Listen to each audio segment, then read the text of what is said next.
I have owned a clothing store in the local mall for about 5 years now. I feel very fortunate that I can run a successful business. There's one thing, though, that keeps me up at night, that seeps into my nightmares till I wake in a cold sweat. Every night after closing, myself and the rest of the staff do our daily routine of removing the heads off the mannequins. If we do not remove their heads, disturbing things can happen. When I bought the store, the previous owner left a room full of mannequins. Being I owned a clothing store, I cleaned them up a bit and propped them up throughout the store to display my clothes. There are about 20 mannequins throughout the store that must be accounted for. No one may leave for the night without the heads counted and locked in their respective lockers. We've lost several staff members over the years by not following protocol with the mannequins. Myself and the rest of the team, we respect the rules and we follow them closely, knowing the grave dangers that present themselves if broken. Last October, our newest staff member did not follow the store protocols. Justin was a 22-year-old, a college dropout, looking for any work he could get his hands on to pay off his bills. Justin was cocky. He didn't connect well with customers. He would take long cigarette breaks, do a lazy job of folding the clothes, and most importantly, he didn't take the rules seriously. Justin watched us each night his first 2 weeks on the job, how each person would behead their assigned mannequin. The black, shiny plastic mannequins were posed in various ways to display our hottest items. As the store would wind down for the night, I'd swear you'd catch movement in the corner of your eyes like one of them was moving.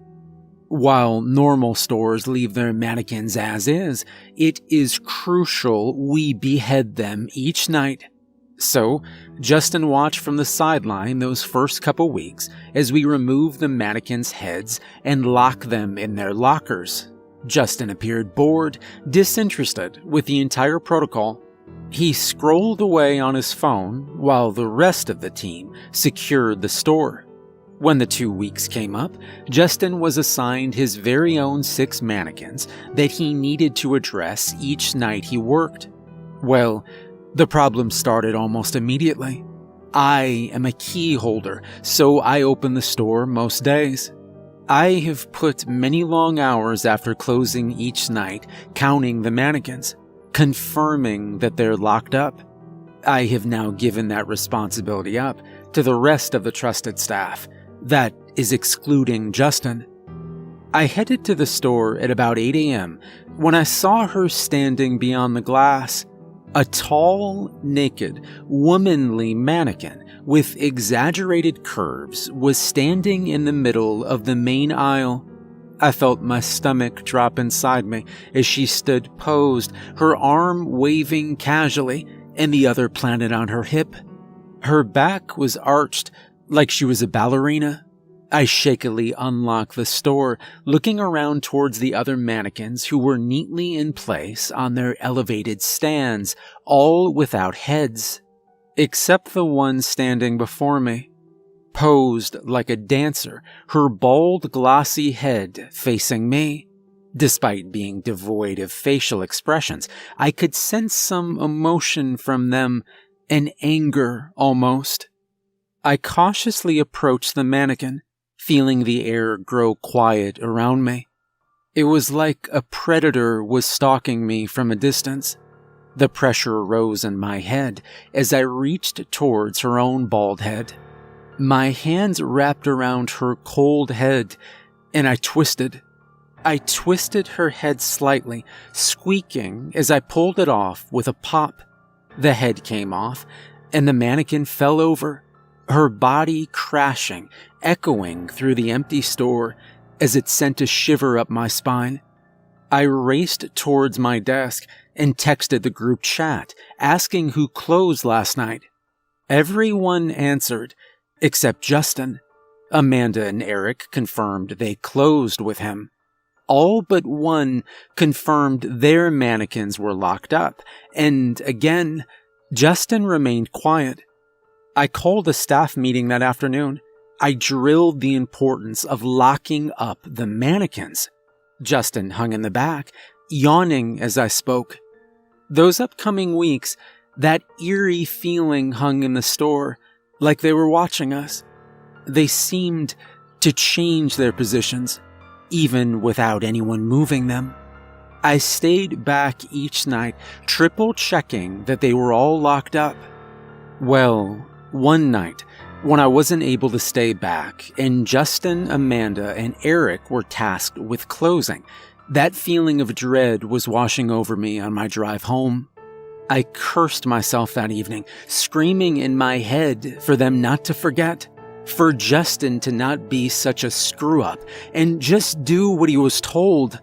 At about 2 a.m., an alert buzzed on my phone. The security system for the store was going off. My phone flashed, security breach, front door open. I rubbed the sleep from my eyes as the alert continued. And then I opened my security camera app to the store. I flicked through each camera until I got to the one facing the door. And there she was. She was standing there again, like a posing ballerina. Her naked black plastic skin, that blank face aimed towards the camera. A body lay before her, but it was no mannequin. Clothed, fuller. It was a male, face first on the floor. I frantically texted into the group chat, but nobody responded. I had to grab my keys, and I raced towards the mall. Now, a mall in the middle of the night is an eerie place to find yourself. Not a light to be seen. The empty stores are all lined with their pull-down chain fences. I carefully walked down the main floor towards my store, my feet echoing on the tile. I could hear the faint alarm going off as I drew closer. That dry lump in my throat was forming, and as I approached the store, seeing the main doors wide open, I knew that this was not right. There she was, standing in the main aisle again, posed in such an eccentric manner, her blank face looking straight at me. A body lay before her in one of the store uniforms. I could barely see in the dark, my phone flashlight barely lighting up enough space to see. I shone the light on the body, seeing the ruffled blonde hair of Justin. A pool of blood was around his head, his arm tied behind his back. The mannequin stood over him, almost like a hunter claiming his kill. I switched the security alarm off on my phone. Standing in the darkness with the mannequin, her army of headless soldiers frozen around her. And there was nothing I could do at this point. Justin would have to stay there until morning. If I were to step 1 foot in the store with her head securely on, well, I'd end up just like Justin. I stayed out front of the store the remainder of the night, just watching her. The rest of the mannequins seemed to move, but I'd only catch a split-second glimpse before they were frozen again. As the sun rose and the pool of blood around Justin's lifeless body grew larger, I called the authorities. I called the rest of the staff in as well. We just watched as they wheeled Justin's beaten, bloody, and bound body right out of the store.